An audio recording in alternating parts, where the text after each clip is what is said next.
Slice City Muay Thai podcast. Sitting here with Hunter Arnett from Glacier Combat Arts. Yes, sir. So, how you doing today, sir? I'm doing good. How are you? Doing great. And thank you for coming on. Of course. First of all, of course. I know you got a big fight coming up here on Redemption, July Yes, 11th. sir. That is 6 days from today. I know.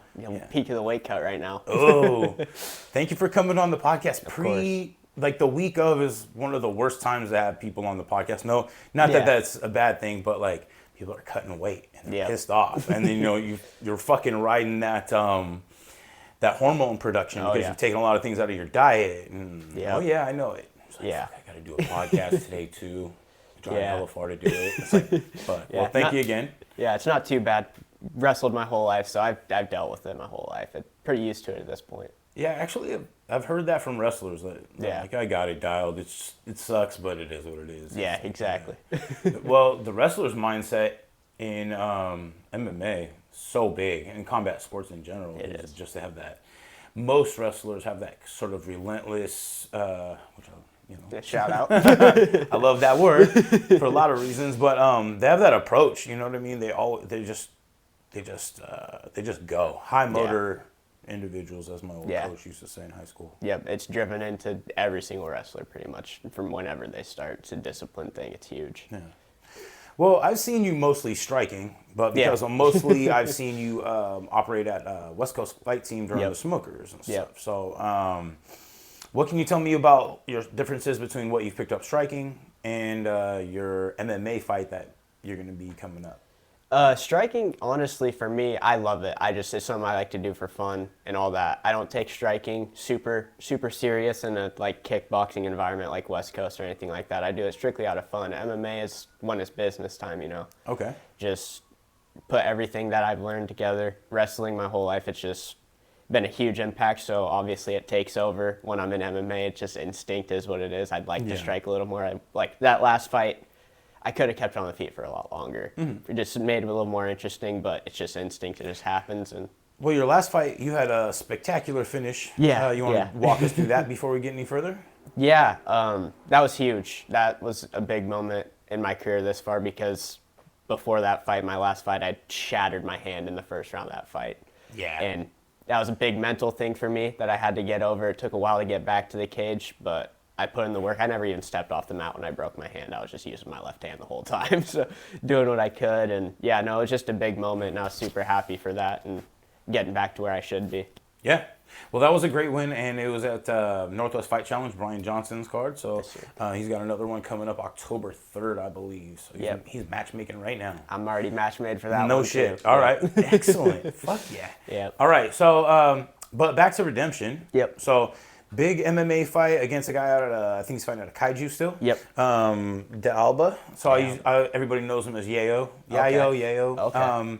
I've been watching that guy fight since, let's see, probably early COVID, back when we used to drive all the way up to Bellingham for Legendary promotion. Yeah. And that was the first time I saw him. And a handful of other people that are doing really well currently. But yeah, so tough dude. I think he used to fight out of Warrior Strength. Yes, sir. With Belton. Yep. Yeah.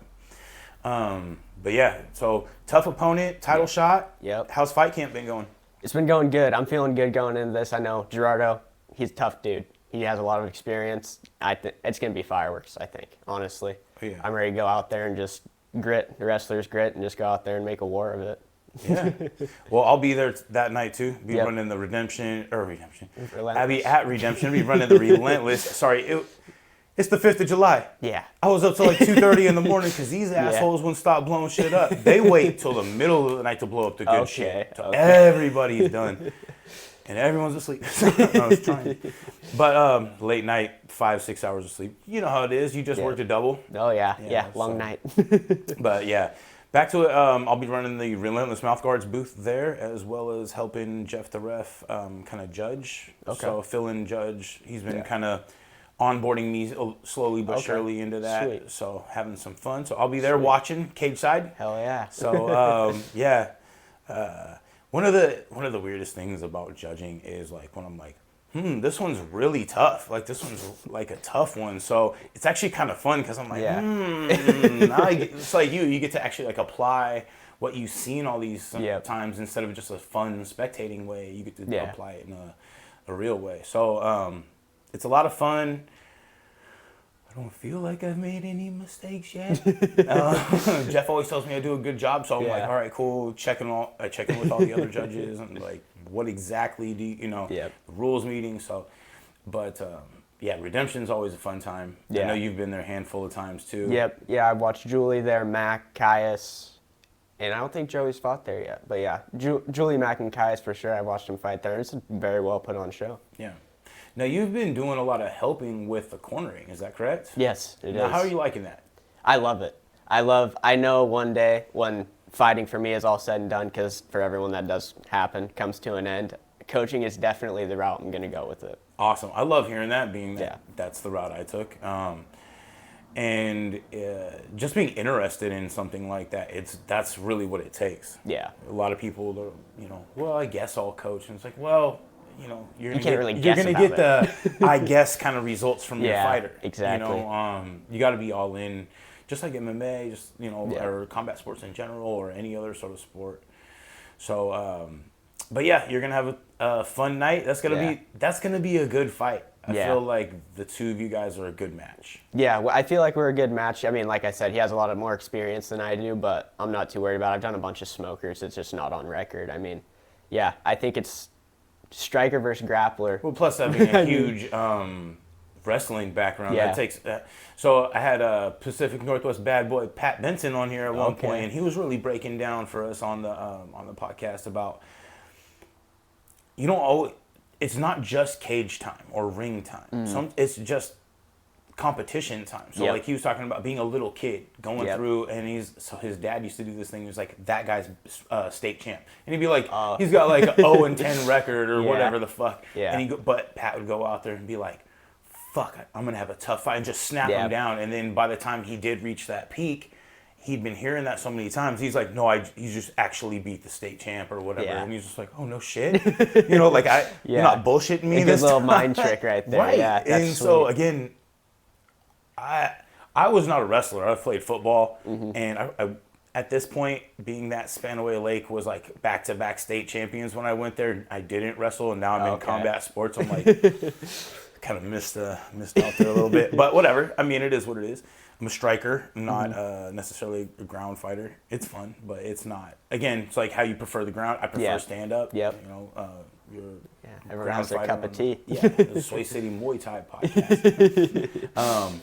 But just watching people at young ages develop the mentality to push hard when they're struggling and stuff like that, and that's ingrained, from when they start. Yeah. So that's something that I used to watch them all fucking run forever, and they're running. I'm like a fat kid, like, I'm good. With a trash bag on, I'm good. Yeah, no, it's crazy. I fell into wrestling. It wasn't even a plan to even start. I had no interest in it. There's a 4-sport award at the middle school I went to. I was like, it's either I think it's cross country or wrestling. I was like, I'm not running that far. Right. I'm not running you did that a lot far. of running in wrestling though, right? I found out real quick. But at least you get to compete without having to run. Yes, exactly. Yeah. No, so I kind of fell into it, and I just fell in love. And that first year, I started 6th grade. I didn't even win a match, but I fell in love with it, and it's just, I never expected it. I never thought I'd be fighting. It's crazy to me that I do what I do, and I love what I do. But it was never supposed to happen. Never in the plans. So it's kind of funny. It all turns out the way it does, I agree entirely. I fucking used to always want to be a fighter or do something. When I was a little kid, I was always into the Karate Kid and Ninja Turtles and shit. And parents would never put me in it because I was beat up on the neighbor kid or something like that, or get in another fight. And they had that running, I'm not going to teach you how to do it better kind of attitude. That makes sense. And I fell into it just by my roommate meeting up with Brian Jones Jr. and Taki a long time ago. And he's like, I'm going to work out with those guys in the morning. And I just joined and was like, oh, yep, this is it. This is what I've been missing. Because I was in my mid-20s. I was looking for, you're in that, I'm going to say lost identity stage, but you don't really know who you are, what you're about, but you're looking for something like that. And that's just where I found it. And I was like, maybe I'll try for semi-pro football. I know a couple guys are already doing that. And it was just it's just serendipitous, as people say. Yeah. But so back to kind of like your origin, your beginning. Yeah. So you started in the 6th grade, and how old are you now? I'm 22. 22? Oh, Yep. you're still a fucking freshie, man. I got students Yeah. way older than you. Oh.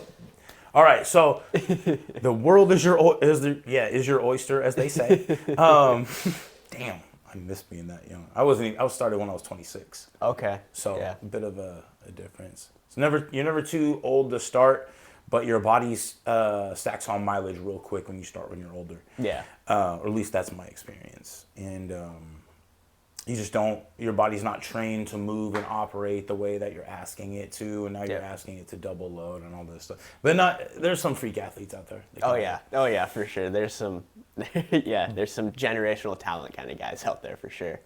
So you started it in 6th grade. Yep. Did you wrestle all through high school? I did. Okay. Yep. I wrestled all through high school, all 4 years, and then I wrestled 1 year into college too. Oh, excellent. Yeah. Okay. And which high school and college did you go to? I went to WF West High School in Chehalis, and then Grace Harbor College. Okay, cool. Yeah. Now, is there anybody that you wrestled with or knew from wrestling or went to school with that is now also in combat sports? Joey O'Neill. Oh, really? Yeah, okay, so you're a close teammate. Yeah, That's close cool. teammate, one of my best friends. Yeah, Joey.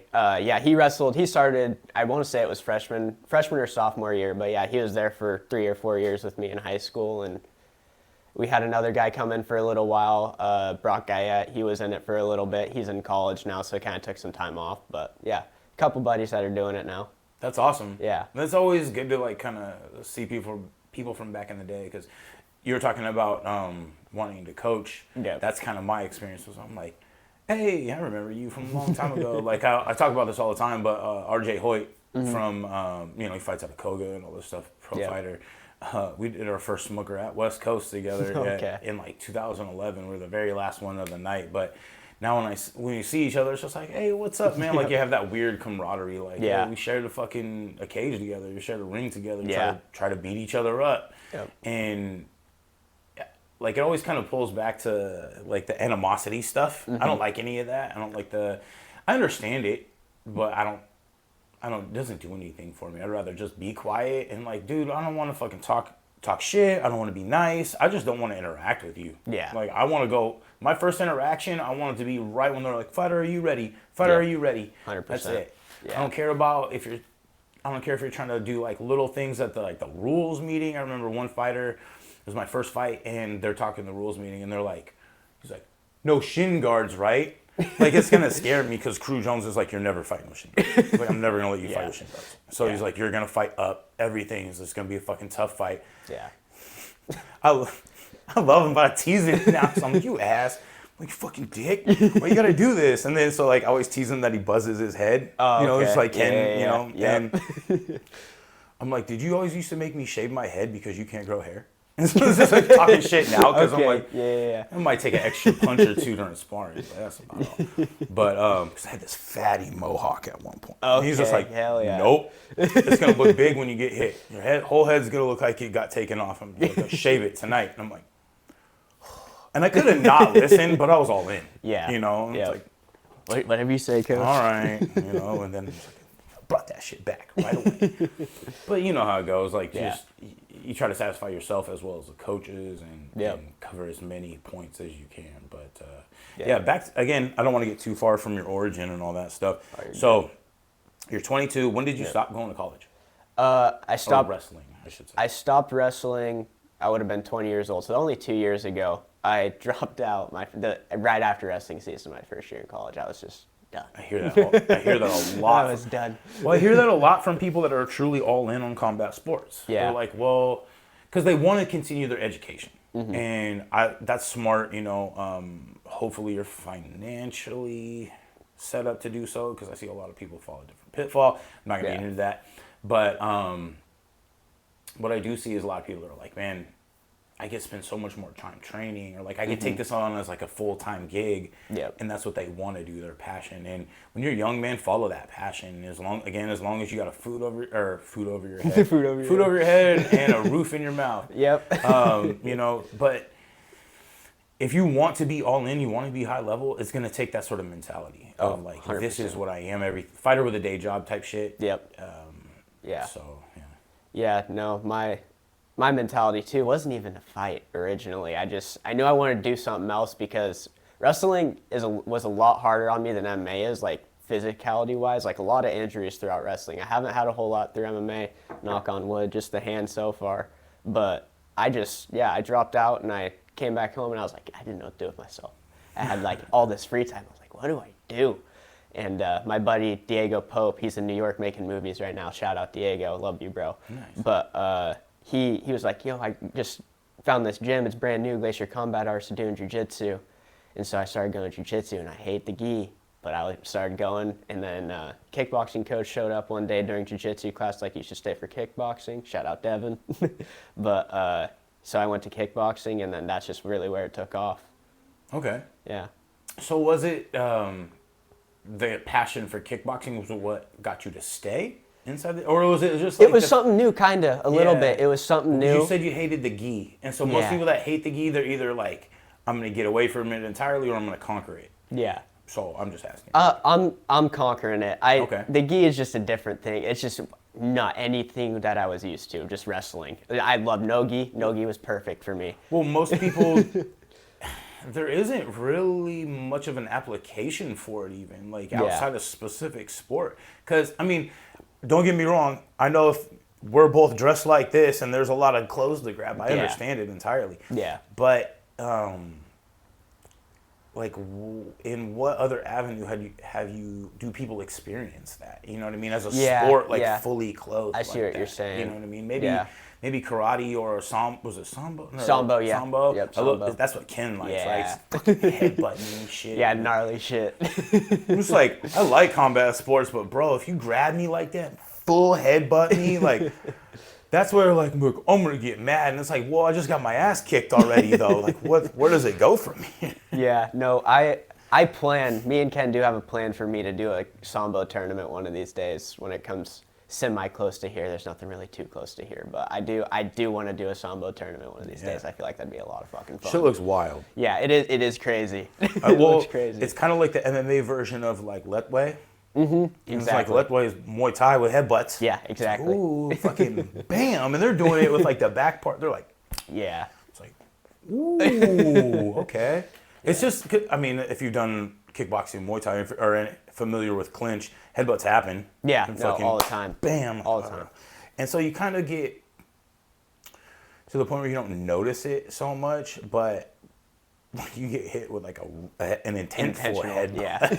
It's like getting hit with a fucking non-padded elbow. I feel like it hurts them just as much. Like, that's just... I feel like it's no fun for either party there.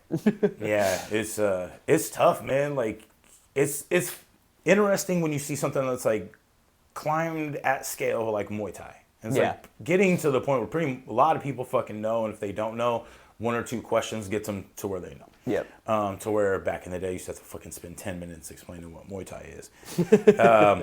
But when you add, like, so they've scaled up to where it's fairly recognizable. Yep. You start adding in things like headbutts like that and people walk away. Yeah. It's interesting. You really see, or like the people like one of my favorite kickboxers, Muay Thai fighters of all time, John Wayne Parr. Mm-hmm.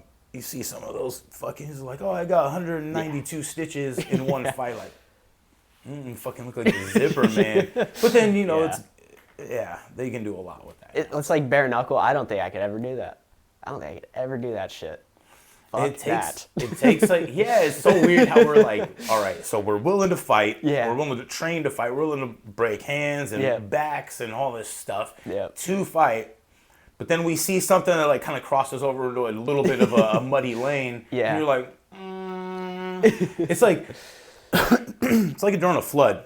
Yeah. And you're like, I think my car can make it through that puddle. And then you get in it and you're like, oh no, this puddle's too deep. It's exactly. So everybody has a level of comfortability, even if, because like I tease my buddies that they're into motocross. Mm-hmm. I'm like, bro, you're gonna ride a fucking 250-pound machine and fly it off a jump, you let go and it lands on top of you. Yeah.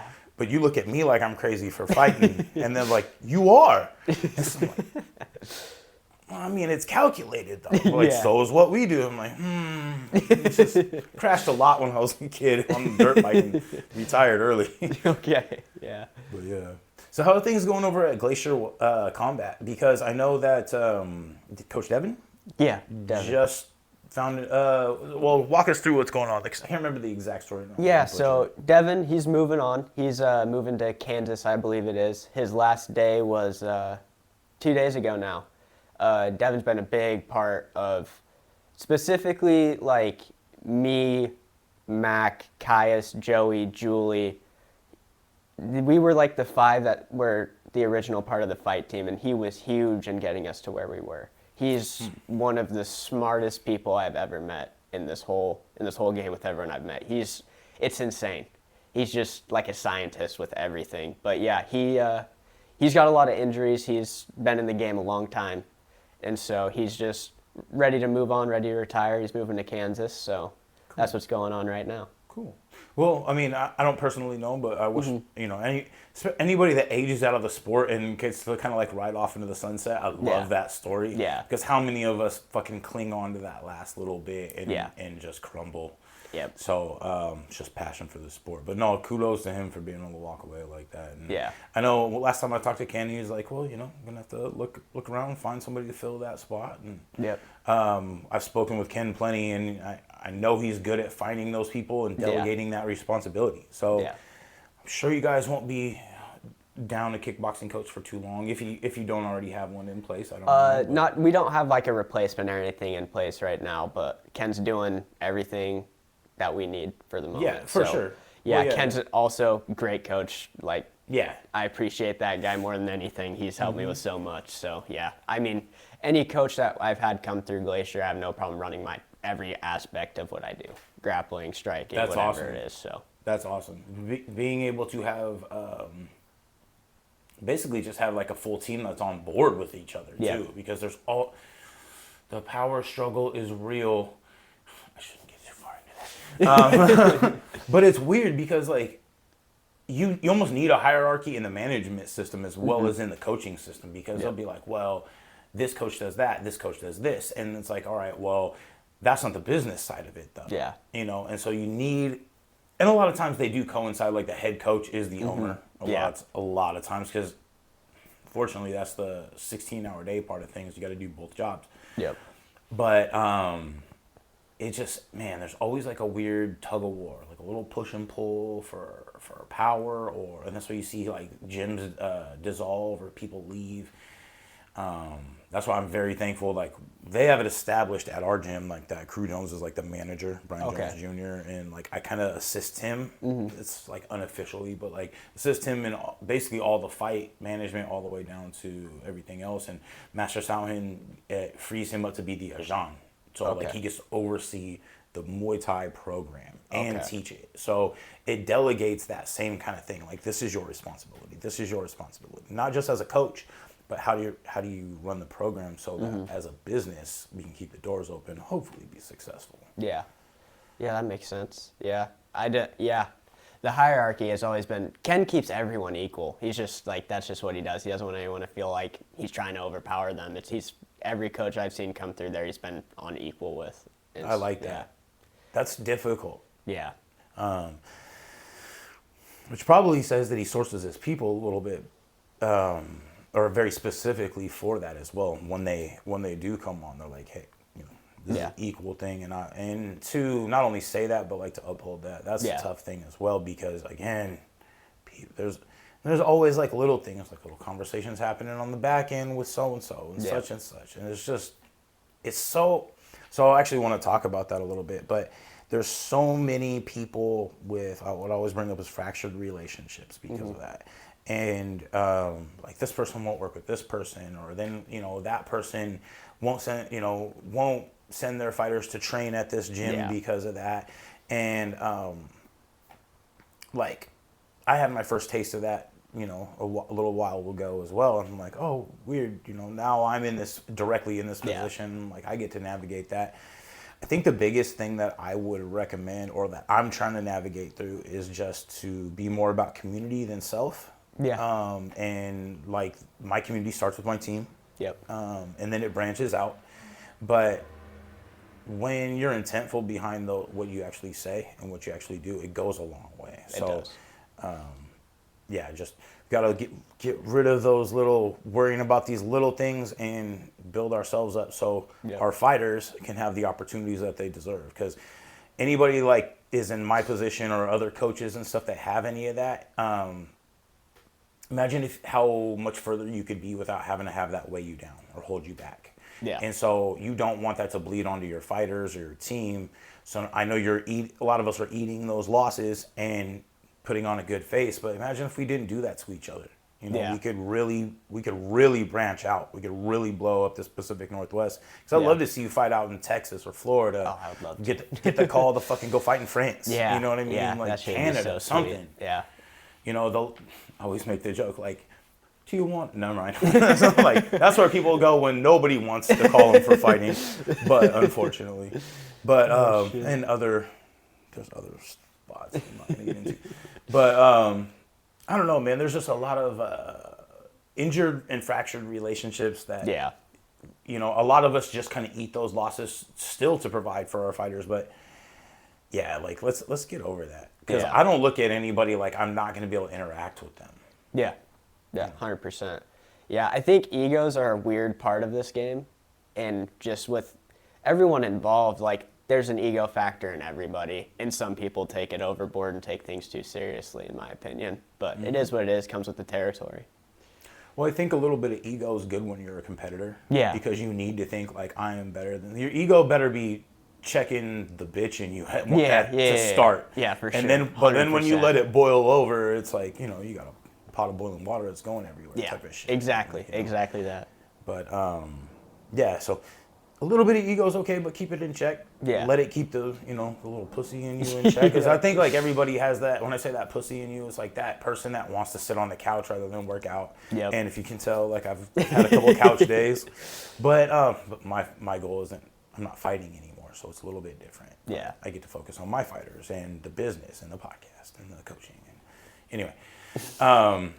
But the ego thing, man, it's just you watch people, they get confident because of a role that they're in, and then the ego kind of takes over for that. Oh, and 100%. It burns more bridges than it builds. Yeah, it really does. You lose training partners so fucking fast that way. It's not even a second guess. You're a new guy in a gym, you do good against a blue belt for whatever reason, you wrestled. You go against another guy and you try hurting him, you're out of the fucking gym. Like, it's so quick to fucking bite you in the ass. Mm-hmm. But, yeah, no, it's, like I said, it comes with the territory, which sucks in this game because people get hurt. But it comes with it. I mean. So, you've been doing this now for a couple of years. Mm-hmm. And what you just said, you see people come and go in this sport, especially like... You see it the most in the beginners when they walk into the gym. You know, some just dabble, some are just checking it out, some want to be UFC champion. Yeah, you know, and everywhere in between. But I have examples of every single one of those types of people that have not made it, whether it's a week, a month, a year, whatever it is. Mm-hmm. And I've had my time where I had to take some time out from the gym too. Now, something that I was talking about this with the other day, I'm not going to bring their name up, but like for the time that I did have to take out, people are like, oh, you need to dock down how long you've done this for. And I'm like, I don't think so. I don't think it works like that. Once your mind's in it and once you're committed to something, like my mind doesn't stop training. Like I've always hit the back. So it was just, we were talking about this because I had like a really bad back injury in 2018, I think. Mm-hmm. And then so for about 2 years, it was like full rehab mode. And I was like, I was like brokenhearted when I couldn't go kick the bag. And I'm like, where am I? You know, just like that lightning hot thing. Anyway, and so, but just as long as you're always committed, it's different if you're like, I'm going to walk away from this sport. And then 5 years later, you step back in. Then that's a little bit different. Yeah. But once you've gained a specific amount of knowledge or understanding of the sport and commitment, you don't lose that much. You lose the reactions and you lose the cardio. Yep, that's all, in my opinion. Yeah, I 100% agree with that. Yeah, just a little timing, just a little slip a little late, you get caught in the eye. Something like that. But. And that's something that ticks away as you age too, because that's something that every time I notice when when I spar or whatever, it's just not as, my reaction's just not as good as it used to be. You know what I mean? Like, I need to make sure I'm taking that into account rather than trying to do the same thing and not having it go my way. So there's always an adjustment. But yeah. So, but I wanted to get back to training over at Glacier. Yeah. So you've had a lot of people come and go from there. The guys have been open for a long time. And just in that, I know you go through a bunch of fighters, a bunch of coaches, all that kind of stuff. So being there in the amount of time that you've seen, and you've seen people come and go, what's been your experience with students that have started after you? You've kind of watched them go through this, and what's your advice to those people? Just keep going. I see a lot of people lose the mental side of this game. They're in it for a couple months. They think that they're better than they should be, or that, you know what I'm trying to say. They think that they should be better. Yeah, is what I'm should trying be to better say. already. Yeah, they should be subbing these people. They should be doing these certain things, and that's just not the case. You gotta I think making it through your first year, first full year is the biggest thing you can do for yourself. Just push it out. Just really accept the defeats. Just accept the defeats and learn from them, and make it through that first year is my biggest advice. Because after that first year, stuff starts to really click, and then that's when it starts to take off. 100% agree. Whenever I have a student or somebody that's on the line, or they just signed up, and like, well, don't expect like a 6-week program. Like you're going to start lifting weights or exercising at the gym. You want to see results. This is skill acquisition. Yep. So 6 months to a year. 6 months you'll start to notice you're getting the skills, and in another 6 months you'll notice your application for those skills is really starting to roll. Yep. So that 6 months to a year, like that's what I always tell people. There's a reason why we tell people to sign up for the 1-year contract. Yep. Like a year, like, well, it's just a monthly withdrawal. Yeah. And my second thing is, just like you said, just keep showing up, get consistent. If we're open, if you consider both sides, we're open 7 days a week, and you're available to train 5 days a week, but you're only training 2. But you're like, well, I should be over here. It's like, well, what are you really looking at here? You know? And yes, you can acquire those skills and stuff, but it's going to take you a lot longer. And you're still paying for the same amount as the person that's showing up for 7 times. Yeah. You know? So consistency and just showing up. Yep. Yeah, I think you definitely can't show up to the gym and say you want, like you were saying, you want to be a UFC champ. You can't show up to the gym 2 days a week and be a UFC champ. You can't get mad when you're getting punched in the face by these guys who are here 5 days a week when you're here for 2. Like, it's just, it's the mental game. The biggest part of this game is your mind. Yeah. And it's just, that's what I consider the real fight. When you're weight cutting, you're fighting yourself on everything you do. That's the fight. Going out there into the cage is the fun part. Well, you're in that aspect right now. You're in the weight cut. And not just kind of spring rolls. That's a spring roll. It's talking about weight cutting. I shouldn't be talking about food. Just being that you're in that last week, what does your final week of the weight cut look like? Water. A lot of water is what it looks like for me. A lot of, like, on the mental side of things, this is like, obviously, like I said, I'm in the peak. I'm looking at any sort of food and I'm wanting to eat it, but the discipline, got to keep away. My biggest thing for me is just staying active. So, like, working a double last night, yeah, I'm tired today, but that's the best thing for me, just staying active. The second I start sitting around when I'm cutting weight is when stuff starts getting tough for me. Yeah. Get in your head rather than moving. Exactly. Yeah, so just doing stuff, staying active, hitting the bag when I can, if I got some downtime, just stuff like that. Just keep fucking moving. Yeah. That's actually a great piece of advice. Actually, I tell our fighters that right before, when we're in, like, if you're in the back, like before we're getting started, if I see you start to get, and now I've started to tell people this, but if you're not doing enough, if you need more pads, if you're starting to feel nerves, let me know. We'll get you on the pads, because you're not gonna have time to think about the nerves. You're only gonna have time to be present for that pad work. Exactly. And so we do a thing where we try to get our fighters ready to where they're good sweat and they're ready to go. They're nice and warm, but they haven't done too much. Yep. I've kind of gotten to where I'll apply a little bit more than that. This is old Brian Jones Jr. thing. But I always tell them, like, look, we've done 10 times this per day. Like, this 1 to 2 round is a warm-up. We do 5+ rounds every, you know what I mean? And you've just had 2 days off. Like, this is the nerves of this place, not your ability. And so I talk to them as well as hold pads. So boom, boom, boom. We're just going back and forth. But just kind of keeping that mentality going, just like you said. So a reference that I like to make is like your brain's like a operating system on your laptop or your computer or whatever. You get it with a fucking virus, you're fucked. Yeah. You know, and that's your nerves. That's you telling yourself you're scared or you're not capable. Like you're affecting your own brain, your own capability. Yeah. So, And that's contagious too. The second you start thinking about that yourself and outspeaking it, it's contagious. It's a bad thing. Keep it in. Fight it. Yep. That belief changes everything. Yeah. Belief will change your world, whether it's positive or negative. You know, because you can find positive or negative no matter what. Yeah, 100%. Yeah, I think I'm a big person on like manifestation. I think that shit is a fact, and I think everyone should look into it because that shit is. Once you start looking into it, it's pretty like mind opening. Yeah, it's like wow, all I gotta do is like tell myself this and then I'll actually believe it. Yeah. Like, that's pretty weird. Yeah, it's something that I kind of stumbled upon without like going that direct path. Like I'm going to look into manifestation and stuff. And just so, but we always call it visualization. Like visualize yourself with the hand raised at the end of the fight.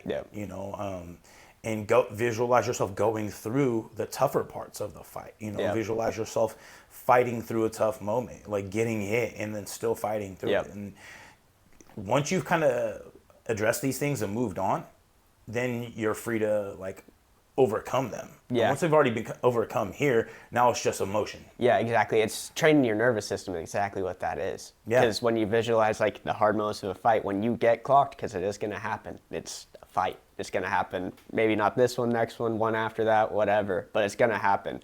And when you do those mental reps of getting clocked and what you're going to do when that happens, it's just... then it's instinct. Then you know what you're gonna do. Yeah.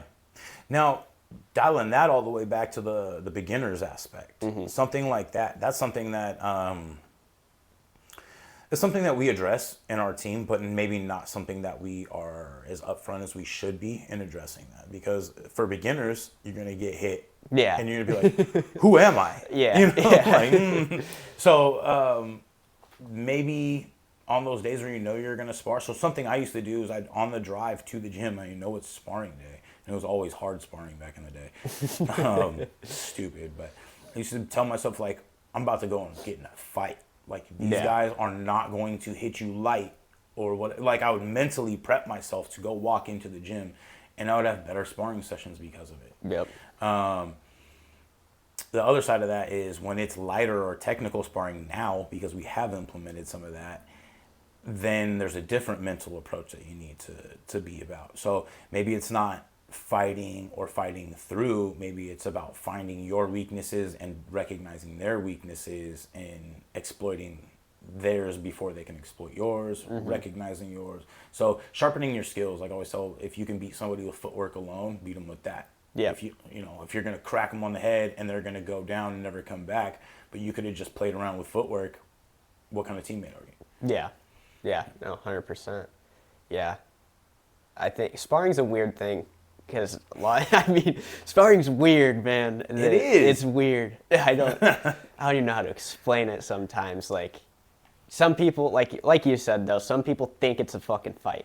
And, like, back in the day, it used to be. Ken's told us some stories. Devin told us some stories. But, I mean... this sport has come such a long way, and even the past 3 fucking years, that we understand we can't just be fighting each other all the fucking time because our careers are going to be 20 years fucking shorter. Yes. But there are still those people that want to come in and throw fucking overhand rights till it's the end, and it's just a weird thing. It's a weird thing. You learn a lot about people through sparring. Oh, yeah, and even more so about yourself. Yes, 100%. What kind of person am I when I get hit? Yep. I grew up getting in, like, little fights and stuff like that, and I remember... there's like Samoan kid that was across the street. There's a big family of them, and he fucking hit me with like a right, and like I'm just like, like we were fighting and stuff like that. But like after he got separated, I was like, oh. And then people like one of the kids that lived down the road a little bit, his older brother was just like bro, I watched you take that punch. Like, that was like, most people go out from that. Oh, shit. Like, I didn't fucking know any better. Like, I'm like 13, 12, 13. So, but coming into where, like, people are trying to apply this to you and finding that it's very different. Yeah. It's not the same as taking one punch and, like, oh, maybe that day was just a good day. Or you don't have other experience to apply that to. Like, what was it like when I didn't take a punch like that? So sparring, you learn a lot about yourself like that. Yeah. And what it's done for me is not just sparring, but fighting, is learn to develop the confidence that I'm going to be okay and to persevere through a bad situation and everything else that comes along from that. So if it's not a bad situation, people are like, why are you so fucking happy? Why are you so nice? I'm like, because it's not a bad time. Yeah. Like, trust me, there will be a time where you need to be locked in and shit's going to be fucked up and you're not going to be able to be a nice guy. For the rest of the time, I'm pretty pleased. Yeah. I don't got to fucking fight through every situation anymore. Yeah. I think my biggest thing personally with sparring was learning that it was okay to get hit. Not like I was scared to get hit, but I just thought it looked bad to get hit. I was like, now I don't give a fuck. Yeah. But that was the biggest thing for probably my striking career, was just learning it's okay to get punched in the face. It's fine. So I got a counterpoint. And the reason I pointed at that right there is that's the logo for my crew, Brian Jones Jr. It's crew guy. Anybody, I talk about him all the time. Anyway, anybody that needs to look it up, he's the bald guy at our team. And so it's not okay to get punched on some things. But he'll do this. He'll put his hands down and march forward like this. Like, I dare you. Like, just hit me in the face. Because I've said this before. You're going to punch him in the face, and he's waiting for you to create the opportunity to do that, and he's going to hit you harder. Yeah. If you don't punch him in the face, he's just going to hit you, and now you don't get yours. And, like, you're just getting bombed on. So you're going to get hit either way. Yep. And so it's just like a weird mental shift when somebody's not afraid to get hit. Yeah. And so, like, it's a different obstacle. Yeah. But I would never advise somebody, I don't even advise him to do this, but I would never advise somebody to do that as a coach necessarily, or to do that as a fighter, or even just sparring, because then those punches fucking add up. Yeah, they do. Yeah. And people are like, did he fight like that? I'm like, no. Like, go watch his videos. But yeah, no. It's like, so it's okay to get hit, but it's not okay to get bombed on. Yes, 100%, 100%. Yeah, don't get teed off on. Don't drop the hands. Yeah, don't try to look cool. Yeah, don't worry about that. Looking disciplined and, like, high level in your craft looks way cooler than being like, can't touch me, bro. And then and then clock 9-9. Or like, and the winner is. When you look to the left or the right, that means it ain't you. I'm just saying, like, and I have my fucking moments like that in sparring too, and I don't compete anymore, so it's rough because sparring can be my competition, but I try not to let it be. I always try to let it be a work. Yeah. But, like, the competitor in me, I'm like, well, if I'm not gonna do it again, like, what am I competing against? And usually it's myself. But man, those competitive rounds are still fun. But this is something that we've kind of just so we've always done this. We go first 3 rounds is nice and light, like technical spar, warm up. Yep. And then after that, you keep it technical outside of the ring. You can pick it up, but keep it technical. Yeah. Inside the ring is competitive rounds after round 3. So if you want competitive rounds, you go inside the ring. Yeah. And if you're outside of the ring, you can kind of play. And it's not just because, like, you and I could have a competitive round outside of the ring. Yeah. But what about the brand new person or the other brand new person right behind you, and we bump into them, or they're watching us go toe to toe, and they're like, I don't want to do this. Yeah. Because, like, I'm gonna have to spar that guy now. Yeah. So it's not.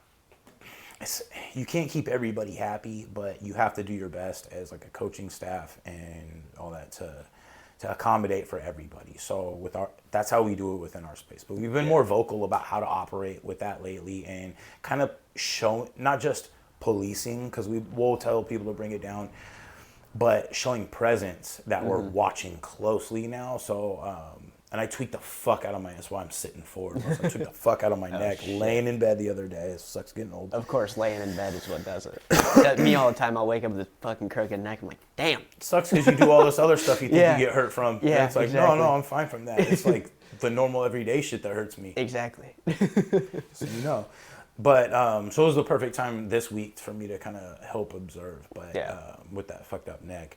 But it's just a tough line to walk for coach and management and doing all these things and protecting you as a fighter, protecting everybody else that wants to become that, and protecting the day one student. And we have Master Salhin doing a private with a older guy. I don't want to say elderly gentleman, with gray hair, and definitely hasn't done this before, and we want to protect them. There's people rolling on the other side of the mat. We don't want somebody tumbling on that side and 100%. clacking domes either. So control needs to be exercised. If you're not controlled, and here's the other one is, I was making this joke about one of our bigger dudes. He does a lot of karate moves and stuff. I'm like, damn, we haven't been switch kicked in the nuts by this guy in a while. And then does it the next time I see him. I'm like, sorry guys, fucking knock on wood, it doesn't happen again.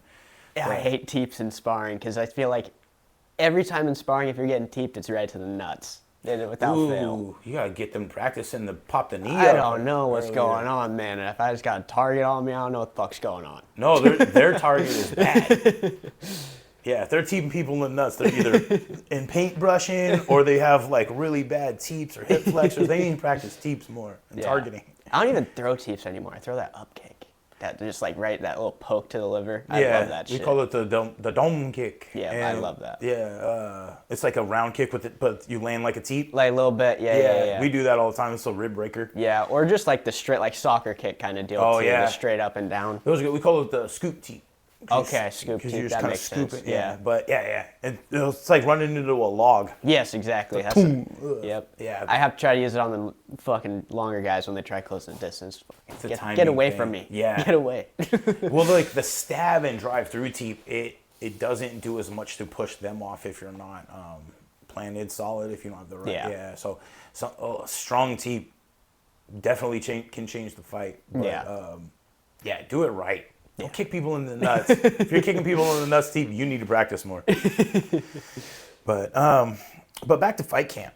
Yeah. How's that been going? Like, I know you broke your hand, and that was a big thing to overcome. Yeah. Now that you're back in full swing of things, title fight coming up. Yeah. I would say biggest challenge of your fight career yet?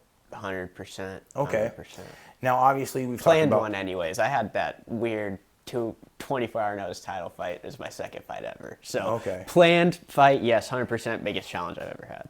Well, yeah, especially because that's the biggest challenge is overcoming the fact you're going to have the toughest challenge for thinking about this for 8 weeks or 6 weeks or 12 weeks, whatever the time frame is. Yeah. But without giving anything away, how has fight camp been going?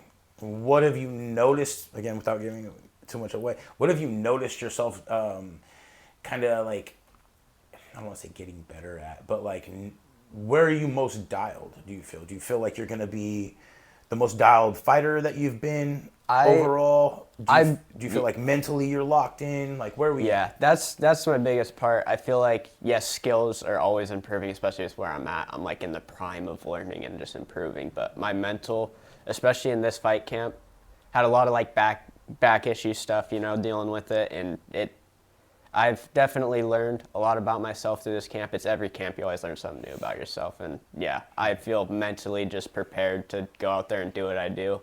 And I think I'm mentally the strongest I've ever been. Nerves always get me. Always get me. This fight, I have been probably at the most peace I ever have been. So it's weird. It's a weird feeling, but I like this feeling. Just like more of a state of readiness? Is that what you describe it as? Yeah. That's what it sounds like when I hear my fighters talk. I'm like, well, I'm not like nervous, but I'm not afraid, but I know like the urgency is up there. So that state of readiness. Any big adjustments for this fight camp? Any big changes? Yeah, probably not. I mean, I can't complain about my last fight, but the way I shot probably wasn't the smartest. There's a few things he could have definitely capitalized on. So just tighten small little things like that up right now. Not trying to learn anything too big. Fucking switch up everything I do, Just stick to what I know because I can do what I know pretty good, I feel like, But yeah, just staying smart is going to be the biggest thing with Gerardo. He's very accurate. Very accurate. he finds the chin pretty much any time.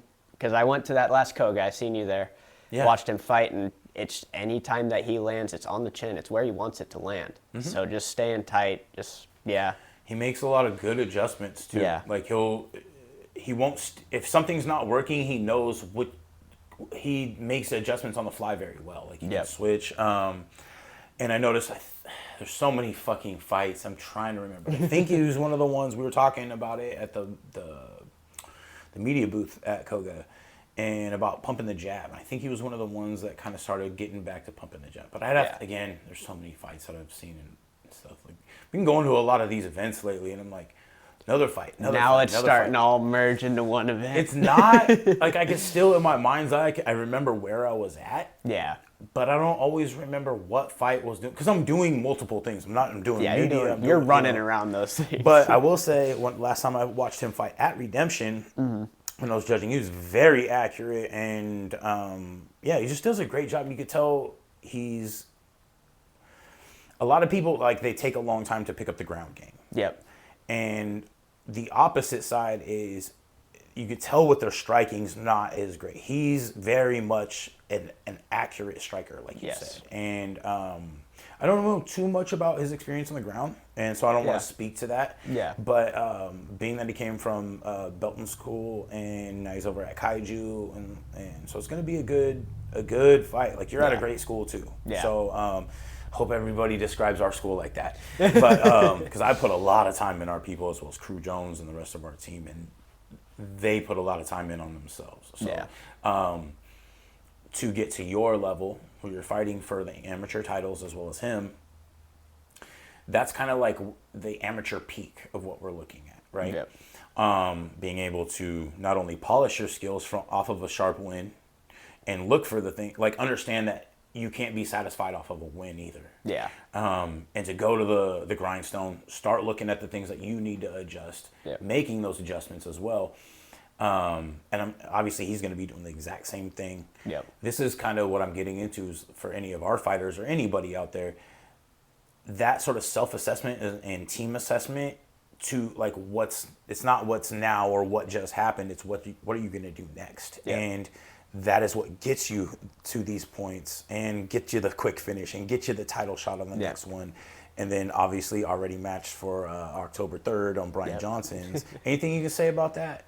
I won't mention the opponent just in case things happen, because sometimes shit things happens. Yeah, but I'm looking forward to it. It's another striker, I'll say that. But no, I'm looking forward to it. I'm looking forward to getting another win on Brian's, hopefully getting that Northwest belt too. I was gonna say, is it for a title? It is not. It is not for a title. Okay. It's just another What weight 3-round class do you fight in? 125, so flyweight.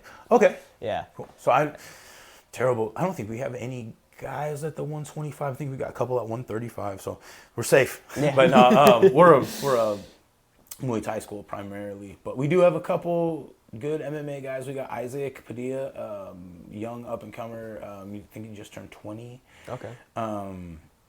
But he's got the Excite Fight belt. I think. Okay. Yeah. Up in at the Muckleshoot from 145.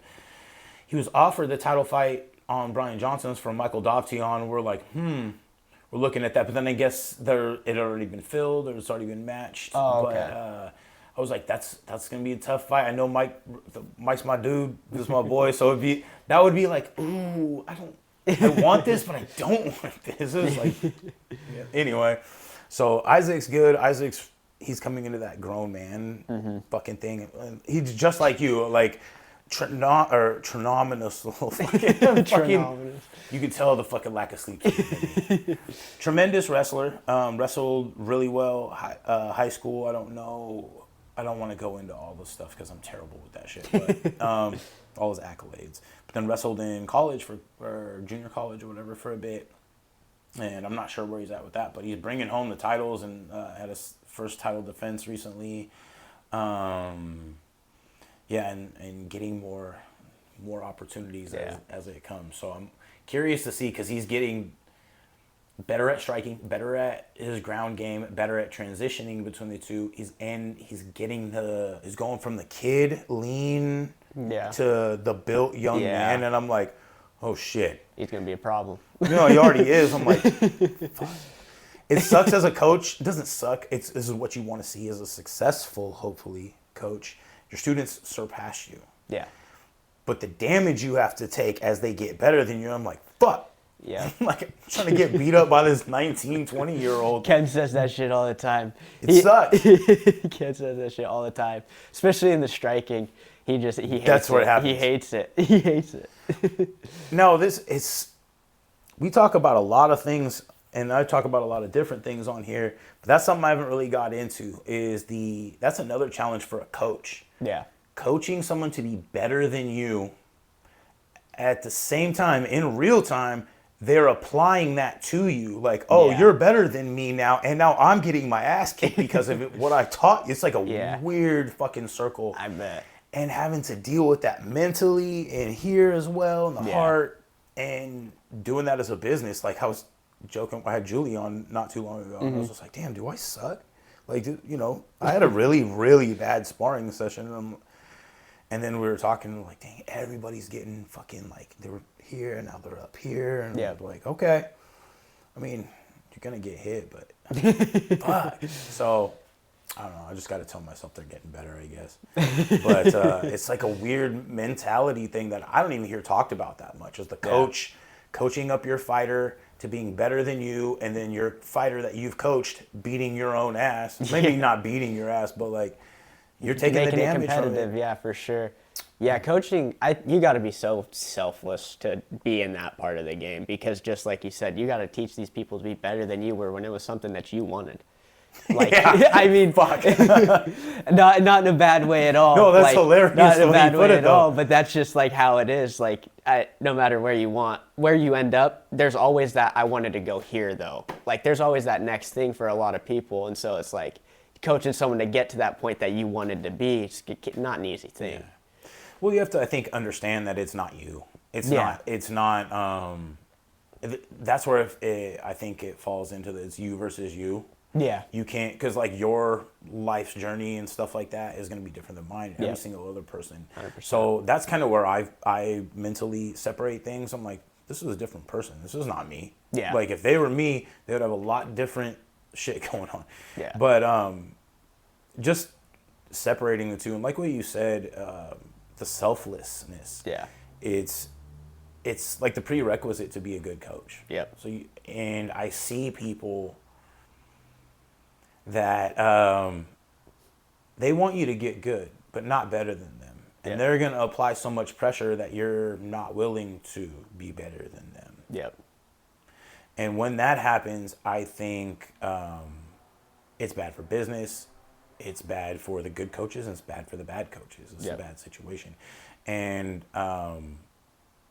those people get exposed. Like, those people, you don't have to go around and tell people a story. The people are going to notice, like, that person wants me good, but this person wants me better than the best I could ever be. Yeah. Difference between the two. I want you to be good. Yeah. I want you to be the best that in the world. Like, I'm fucking not going to get there. I don't care about that. Yeah. I get to be with you on your journey to some level. 100%. Yeah, and another weird thing with, like, coaching, like you were mentioning, me being in the corner for a lot of things, I don't know, like, obviously nerves happen for every fight, but I get more nervous for my buddies' fights than I do for mine. Like, when Joey goes in there and Matt goes in there, I'm fucking shaking. I'm like, what the fuck's gonna happen? It's weird. It's a weird thing. I experienced that too. It's actually really calmed down the last couple of years, but I definitely have that. But so something that I used to do without being able to put it into words, and then after I stopped fighting, I was able to put it into words, but I would do everything I possibly could in my fight camp to be ready. Mm-hmm. So I was nervous when I would fight, but I would be prepared. Yes. Like, as prepared as I possibly could be. And, like, I had no doubt in my level of preparation ever. Yeah. And there's one fight, and I knew it. That was everybody's got, like, one of those one-off where I was actually out in the crowd till, like, about 5 rounds before I went out to fight. And, like, why am I out here hanging out? Like, I need to go in there and hit that. Anyway, but the preparation. Yeah. And I never thought about that until I was out of fighting, or probably into coaching. But what I tell our students now is that during the fight camp and then in the fight, like during the fight camp, we're like, this is the preparation time. This is where we're overcoming things. This is where you make mistakes. This is where you're tired, you know. And I want you to do everything now so you don't have the doubts creeping in then. You're going to be nervous, but let's eliminate that through the preparation now. And then that's a constant conversation that we have. Yep. But staying mentally strong, acknowledging that you're doing what's hard, you're doing everything you can to prepare. I think more nerves creep in when you know you haven't done what you need to do to be prepared. 100%. So like, and as a coach, I can apply that now as well as being like, I know we prepared them to the best of our ability. Yeah. So I'm less nervous. I'm still a little bit nervous. Yeah. Especially the bigger the fight, the bigger the nerves for me. Yep. But even watching, like I was watching Juan fight in Cambodia, and I'm like, oh shit. But and he did well, very well. But the point I'm trying to make is, it's not just in the fighter, the preparation. It goes into the coach. Yep. So it's like, you could be a great fighter, but if you don't have a coach to support that or know that you have that support system, it's a lot more difficult. Yeah.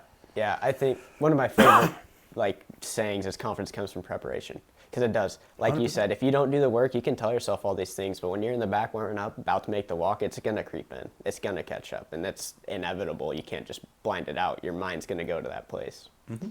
So if you're not prepared, it'll get you. Yeah. Was there ever a time where, even in your wrestling matches, like, did you ever have a time where you felt like that? Yeah. No, definitely throughout a lot of wrestling, especially going into, like, my junior, senior year in high school, because I'd like battled like weird injuries here and there, and I kind of checked out for a little bit at a certain point and was just kind of like, going through the motions, I'm running, but I'm kind of like speed walking, like just shit like that. And doing the bare minimum when you know you could be doing better. Exactly. In a specific moment, my junior year, show up to regionals, got through sub, show up to regionals, and I got my ass whooped, just because I was like, okay, next tournament state started coming up. Mm-hmm. Oh, you were jogging. You weren't trying. You did one less rep than coach asked. All creeped up and all bit me right in the ass. I mean, It happens.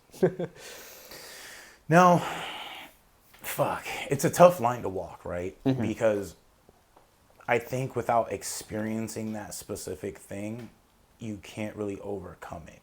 Yeah. I think you can, because you don't know what to overcome. You can go, or like I can go as a coach and maybe have a fighter that never experienced that, and they can hit the highest levels and stuff. But when you're hitting that, your own personal adversity, like not trying hard enough and still willing to compete, you know you're doing it at a detriment to yourself, not at a benefit. Yeah. So I think understanding that and going through that is invaluable for your fight career. But having gone through that already, when you're not getting hit in the face or getting put hopefully in the hospital or anything from trauma like that, what does that do for your mentality now, having already kind of gone through that, knowing that now you're going in potentially with striking trauma? Yeah, I know. I know that if I do everything I can, I know that I've left no stone capable of unturned, that I will be 100% mentally ready.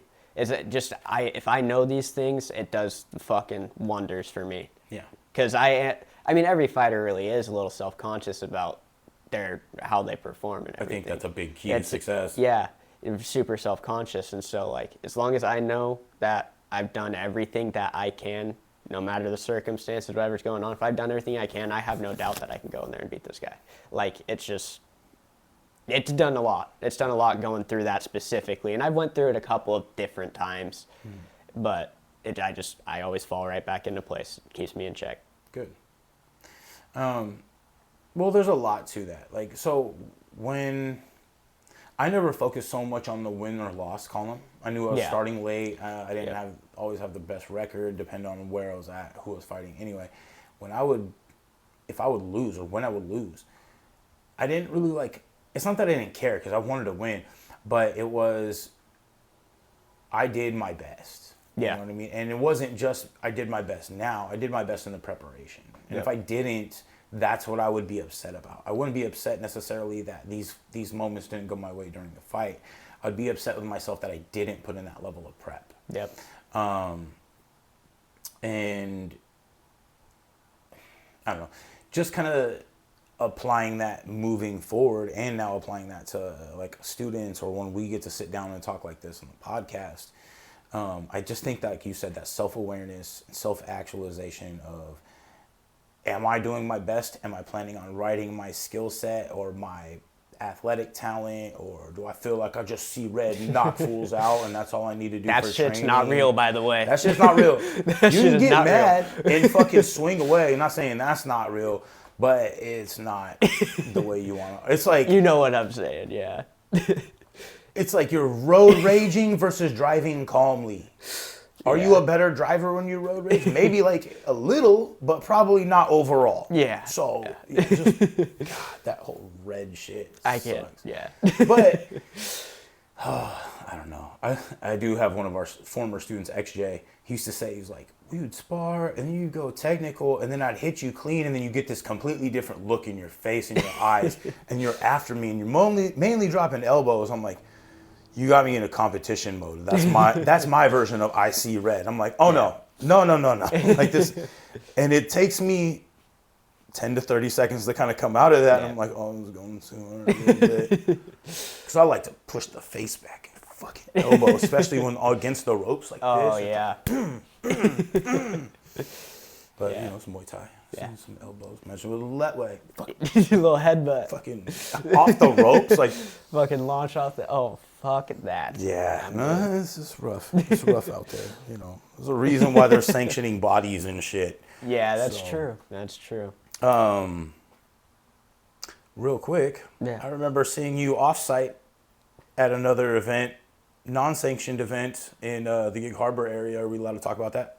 I think I know what you're talking about. Yeah. Okay.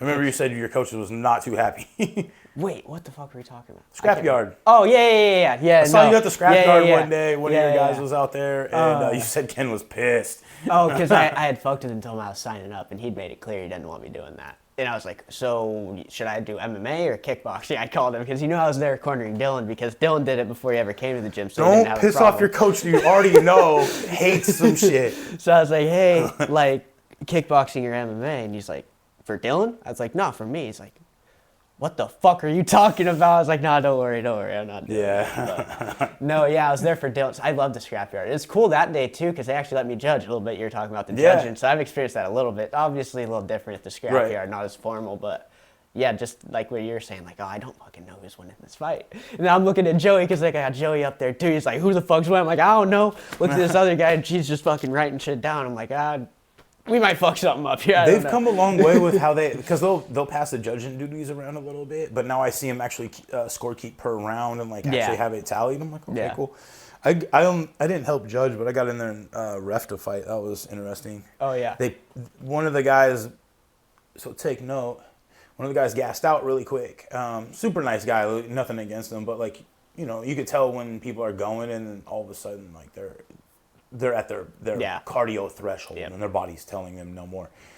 And I'm like, all right, round 2, can you fight? Can you continue? He's like, I want to, but I'm gonna throw up. I'm like, I need a yes or no. So I'm like, oh, I guess that's a yes. Yeah. So they fought a little bit. We had to call it off, and he's like dry heaving over in the corner. And one of the ladies, Chandra, shout out. She gets a picture of me, and I'm like, ugh, making like the gross face. So I'm just like, he's fucking throwing up. And I was telling Hoiby, because I was like, bro, they're going to let me my dog Jeff Hoiby. He was like, they're going to let me ref here. And he's like, do it. Yeah. So I was like, all right, I will. And then I was like, saw him like that night. Because Koga was that night. Yep. And he was like, did you get your ref? I'm like, yeah, dude was about to throw. I was like, oh, I can't do that. I was just like, I know, but I didn't know what to do. Oh, shit. And, but yeah, they were just boxing. They were going after it. Like, yeah, so. The scrapyard's cool. I've been there a couple times for Dylan now. I think 2 or 3 times, but it's a fun time every time. It's always fun. There's a lot of cool people there. Yeah. It's a really cool environment. Really cool environment. A lot of people don't like it. I didn't like it before I went there. Mm-hmm. Well, before I met Steve, and he invited me, Fire Chicken, invited me to come out, and he's just like, look, man, come check it out. Anybody that, and I talked to a couple other people before I'd gone that are like fighters. Like I spoke to Michael Doftion and stuff over at Mutual Combat, and he was just like, bro, if you haven't been there, it's like, it's a good spot. And first day I went, I saw JD Burns there. Okay. RJ Hoyt was there. So I'm like, I see people in the higher level fight community out here, and they're like, yeah, I'm cornering this guy, I'm cornering that guy. Saw Julian Martin out there. Oh, okay. Yeah. I'm like, man, okay. You know, like, I'm seeing people that are out at all these fight shows out there the first time I come out. And it was when we had the record flooding in December. It was that day, so it was miserable. Yep. Omar from Koga came out that day with me, so that was fun. But just seeing like the medical tent and all these other things, I'm like, okay, this is fun. Plus, they throw down. They do. Every single one of them. It's not calculated the way actual like sanctioned fights are. You know what I mean? It's not like your and fucking De Alba's fight's gonna be. Yeah. No. Yours is gonna be calculated, trained. You know what you're looking at. They're out there. They want to fight. So it's scrap yard. What I make the joke as is, it's like the closest thing you can get against the two hillbillies that want to fight. Not that they're all hillbillies, just the two dudes road raging, and they're like, pull over, bro, we're going to fight. Like, and it's cool, too, because some of them, like, there's been a couple of people that I've watched the first time I went, and then watched them these past couple times or whatever, and they've genuinely gotten a lot better. That's another thing. Yeah, they've genuinely gotten a lot better, and I think that's a cool route for people to go. Like, if you're by yourself, you don't know what you want to do, but you think you kind of want to fight, fuck it. Go sign up at the scrapyard. Go figure out if that's what you want to do, because you'll find out quick. That is exactly the way that I've been describing to go about it. So, like, it's different from the person that's like, I look at these, you know, the UFC, and say, because it's the fucking, the most recognizable brand in the sport. But they're like, oh, I can't really do, because they know they have to go join a gym and then get good and then get offered amateur fights and climb the route this way. This is an avenue they can get up off the couch or, you know, go apply at the scrapyard while they're on the couch. Yeah. Get up off the couch and go fight and still have, like, you see some of these guys, they fucking fight. Yes. Like, so we're Relentless Mouth Guards. We sponsor the Scrapper of the Month. The first one was this guy named Barn Dog. Okay. He's an older dude, but man, I was watching these two dudes fight, and he's fighting this guy named, they call his name's Coach P, I think. Yeah. And bro, they're going at it. I'm like, shit's fucking fun. Like they're legit swinging, and they're tired, and they're fighting, and you could tell like it's not like months or years of grinding in a fucking gym, and they're gonna go showcase there. These guys are like legit. Like, let's go fight. Yeah. I don't care. Yeah, I think the funniest fight I've ever seen there was the second time me and Joey had went to corner Dylan, and it was the time we were judging because we were right up top watching it. It's funny. These two guys didn't realize that they had drove over from, I think it was Idaho. I think they drove a decent way, and they didn't realize that they were matched up against each other. They thought the board was going like, these two are fighting, not these two are fighting. Oh, okay. So they were matched up, and they didn't realize till the end, and they get in there like, fuck it, you want to do it? And they're like, yeah, and they fucking went at it. I don't know how one of them drove home, because they were both bleeding, all walking sideways. I remember this day, because I was there. Yes. Yeah, you were there. Yeah. No, I remember them talking about that. Yeah. That was fucking And they had the fun. best, I heard somebody said they had the best time driving back. Okay, well, good. I'm happy they made it. I can't remember who said that, but yeah. But yeah, they fucking let it out too. They didn't hold back as they were friends. They were fucking going at it. It was fun. That was a fun one to watch. That is one thing I will fucking give them that credit all day. They fight. Yeah. And I mainly try to go out there and help. So a couple of things I want to say.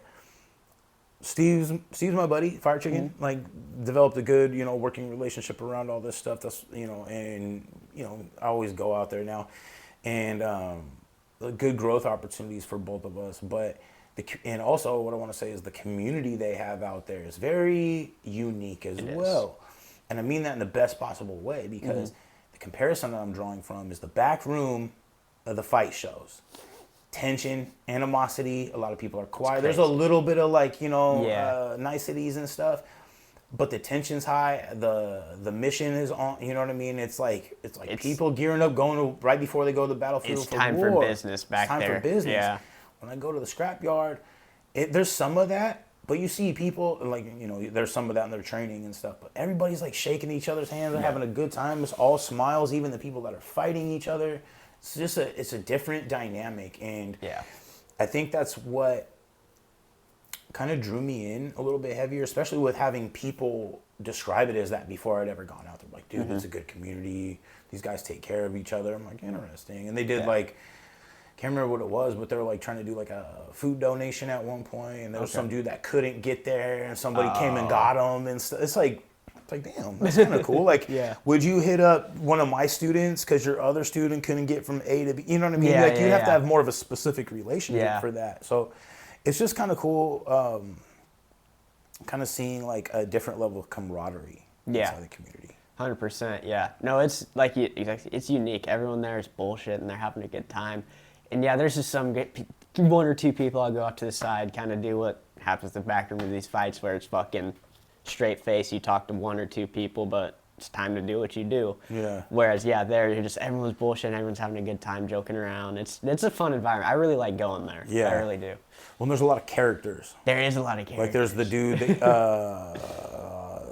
Pappas, whatever. Oh my! They call him like the Applebee's manager, but he's like doing somersault rolls and shit everywhere. He's like, "What's up, man?" Fucking somersault rolls. Like, the first time he came around, I was like, "Who the fuck is this He's like guy?" got like a mat laid out with a bunch of like little like you know, like little the smaller weights and shit. Yeah, it's like, damn, that guy's fucking insane. That's wild. But I don't know. Yeah, I know they got their big event coming up this month on the 25th. It's the Scrap Mania. It's like it's their big anniversary show. Oh, so it's the one like last year Demetrius Johnson was at. So there's a bunch of, I don't know who all is coming for this one, but you know. I seen that they're doing the like armored shit now too. Yeah, that was interesting. Yeah, a couple of those. They had one. So I got there like right after, and I saw one dude's like armor sitting off on the side, but it was kind of interesting. I watched the fights on like the YouTube and stuff like that, and I really liked one because one dude was in like samurai battle armor. Like, oh, that's sweet. When I was a little kid, I used to have these, you know, they give you like a folder for the week or whatever. Yeah. You're supposed to draw something on it for busy time. I'd always draw a samurai mask. Yep. It was like my shit. Right on the Yeah, buddy. I would always draw that because I remember like Three Ninjas was a dope movie when I was a little kid, and they're getting their fucking masks. I'm like, so like, all right, this kid's weird. Yeah. always drawing some sort of weird fucking mask. It's like, it's a samurai. No, I love it. It's fucking so cool. Yeah. So cool. Like, oh, you don't like this? Fuck out of here. That's why I probably didn't like school that much. Yeah. They weren't fucking with samurais. That's fucked up. They weren't teaching me fucking Muay Thai or ninjutsu or nothing. That's bullshit. Or shunning that. I'm like, read this. Anyway, I was not the school kid. I mean, I enjoyed it for social time, but I was not like the priority. Oh, that's exactly me. But then as soon as I got into fighting, it was like, this is my Chuck Norris moment. All my conferences was, we love Hunter as like a person, but he won't shut the fuck up pretty much. I'm like, yeah, because I'm here to talk to people. I'm not here to do what you tell me to do. I always had the, Zach's really nice. He's a great kid, does what he's asked during school time, but never does any homework. Never brings anything. And I'm like, yeah, my shift is over. Yeah, exactly. Why are you making me take shit home? And then you get into the work, because like I remember seeing my parents come home. They didn't have to do homework. What the fuck is this? It's a bullshit. It was like, oh, I can't wait. So that was a big thing. Like, when I'm an adult, I'm going to have money, and I don't got to do homework. That's a pretty sweet deal as far as I was concerned. Yeah. And nobody's going to tell me I didn't do, well, yeah, that's not true, because I tell myself way more than anybody ever could. Anyway, no, but you've been at this for a little bit. What do you want to say closing out, you know, say some stuff about the team? Yeah. Anything we haven't covered yet for the fight camp? Yeah, no, I'm really looking forward to this. I know this pretty much got scheduled the day after Brian's fight, and I know you're asking me what my next plans were. I just said the next one. I had no ideas the next one, or no plans the next one's going to be this title fight against Gerardo, but I'm more than excited for it. I'm ready for this challenge. I'm ready to go out there. And I honestly hope this one's not easy. Like, I hope I go through some diversity this fight. I hope it's a war. I hope it's a show for the fans. I know it's supposed to be a good night of fights, too. They have, like, 3 title fights, I think, going on. Mm-hmm. So, yeah, it's going to be a great night of fights. And, yeah, just shout out to everyone that's helped me through this camp. Mac, Joey, Caius, Ken, Devin. We're going to miss you. Just everyone at Brian's gym, too, been going up there to spar. That's a great group of dudes. Mm-hmm. Just, yeah, thank you to everyone that's helped me get to where I am, get ready for this fight, and I'm looking forward to bringing that belt home. Yeah. Well, this matchup is definitely going to be I definitely expect some adversity because you guys are both really good. So I'm looking forward to being cage side watching this shit. Yeah. I'll try to get some clips if I can set my phone up somehow. I usually ask Jeff, because he runs the sanctioning board for them. I'm like, what's okay, what's not okay? Like, because like there's never any bias. Like I would never be like, I want 100. I'm like, hey man, sucks, bro. Like this is just a game. Like I lost more times than I won, and 100%. It's like, man, it's just. Here's what I would always say, and what I was always told is, don't leave it up to the judges. No. If you guys have a problem with any judging, any ref, any stuff like that, remember they are in that position because of the fact that they have typically earned that spot. I'm kind of being onboarded as well, like I said. But again, if I didn't have the trust of somebody who's been doing this for fucking years, a ref for the fucking UFC, things like this, has the pedigree that you're not really gonna go outside of questioning. You can question any little moment because fight's a game of moments, game of inches, all that stuff. And it's just anybody can be questioned. But if you don't want a judge's scorecard not going your way, do not leave it up to the judge. I know it's easier said than done. It is easier said than done. Like, just go knock him out first round, bro. Fucking right hand. Like, this doesn't, I know it doesn't work like that, but go for that finish. Michael Chandler this shit. Like, finish or die. You know, go out on your shield. That's one of my biggest things. That's one of Ken's biggest things he has instilled in us. I got Dern tattooed on the side of my neck. I mean, I'm there till I'm not. I love that. So, cool. Well, I mean, like I said, shout out to everybody in the community. I like to give my shout outs too. Jeff the Ref Hoiby, he's Relentless Mouthguards would not exist without him and his support and training me how to do this. I've seen other companies out there like that, self-taught, you know, and you can tell, unfortunately, like not all custom fit mouthguards operate the same. So. No, and I've heard that, and I'm very impressed with mine. I fucking love mine. Yes, you do operate with a Relentless Mouthguard? Cool. Well, we appreciate you doing that. We're actually going to be, or I'll be down there, I believe it's the 13th. I have to confirm the date with Ken, due to like scheduling things with our guys, but that's the plan. And I'll talk to him later today as well. I actually have his mouth guard right there. I was going to send you back. Oh, he asked me to bring it for him. Cool. Yeah, perfect. We're on the same page. And then, just anybody that's reached out or bought a mouth guard or like supported us in any way, just thank you. Anybody starting something from scratch, starting something, you know, just kind of getting things going off the ground, it is really a difficult thing. It takes 10 times more effort than you think it's gonna, and way more money and all this stuff. So, visit relentlessmouthguards.com. We have plenty of codes you can put in there to get a quick discount. Mention the podcast, Sway City Podcast, get 15% off at checkout. So, highly recommended, by the way, for anyone in this game. That's best thing I've ever done. I can actually breathe now. I can talk when I'm wearing it. I love it. And I appreciate you, you and Caius and Joey and Ken, and we'll be down there. So we always make the comparison, like how much did you spend on gloves or shin guards or your bag or whatever. And how much you spend per month on gym dues, where you're going to protect the teeth that's going to cost the most to get repaired with a $20 boil and bite. Yeah, so anybody that's had their teeth knocked out, that shit's not cheap. Nope. And if it's cheap, it's going to hurt. So, and it's in the garage somewhere. It's not fun. Or at a 24-hour clinic in the Tri-Cities. Or that. And then they're like, oh, you're a fighter, huh? So you don't care about pain? And it's like, oh, fuck. That's not what you get gray face. I'm like, dude. It hurt. Like, and there's little shards missing and stuff. But whatever. It happens. Anyway. Just thank you to everyone, again, in the community. Your guys' team's always supported big. I'm not going to go down the list of everyone that supports me because there's a lot of you guys, and it wouldn't exist without it. So thank you, everybody, for supporting the coaching, the podcast, the mouth guards, everything. Like, I'm just out here trying to do what I can for the community. And I think you're doing a great job, too. Starting this up has been huge. Relentless has been huge. You're at every event. It seems like there's not an event I don't see you at. Thank you. So yeah, I like that. I like that. You're running things up, and it's pretty cool to see. So I'm happy to be here. Happy for the opportunity, man. Appreciate you. Yeah. Well, best of luck on the 11th. Thank you. I will be there. Either win, lose, or draw. I'll be there watching. Yeah. So put in work, and I know your opponent will too, and everybody else on that card. Shout out, man. Shout out to Travis Dorge. He's been big on trying to make this work. We were supposed to get him on the podcast. Okay. Scheduling issues back and forth. You know how it goes. Like we rescheduled this, and it's just a big part of everybody's. I want to be a part of everybody's thing. If you're willing to have me out, whether it's help out with the show, have a mouth guard booth, podcast, even just. I just ask people, like, if you got something cool, send it my way. I'll reshare it. At this point, we just got to build a community. And so, quick sidebar, I got offered a position outside of the state. Okay. And chose, it wasn't even a choice. It was like a thank you, but, I'm here building this community. Yeah. And thank you to those people. I don't know if they listen to the podcast, but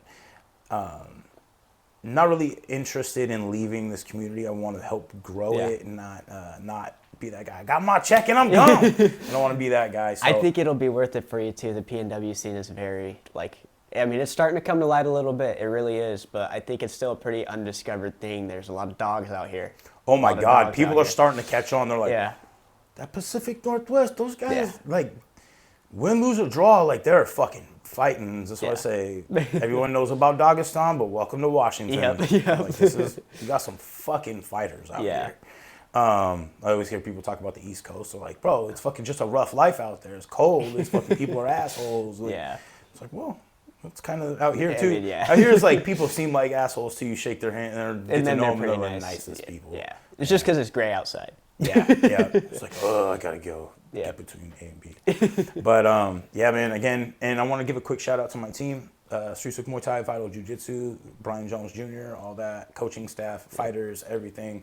Thank you guys for putting your faith in me. I'm gonna do my best for them. Yep, 100%. Anything else? I think that's it, man. Thank you again for having me on. Sir. Thank you for coming up here after a double shift and while cutting weight. Oh, yeah. Having a great podcast. Yeah, just dealing with prisoners all day. It's not too bad. You want to expand on that or no? Oh, I'm just a corrections officer, so just that sucks. what I do. Yeah. No, they're all pretty nice for the most part. All right, cool. It's not all the horror stories. No horror stories yet. So. I would say horror stories are probably stand out because it's those weird times that stand out. Yeah. Most of the time it's just the program, right? Yeah, just the program. It's not like The Wire. So, all right, brother. Thank you again. Thank you. Appreciate it.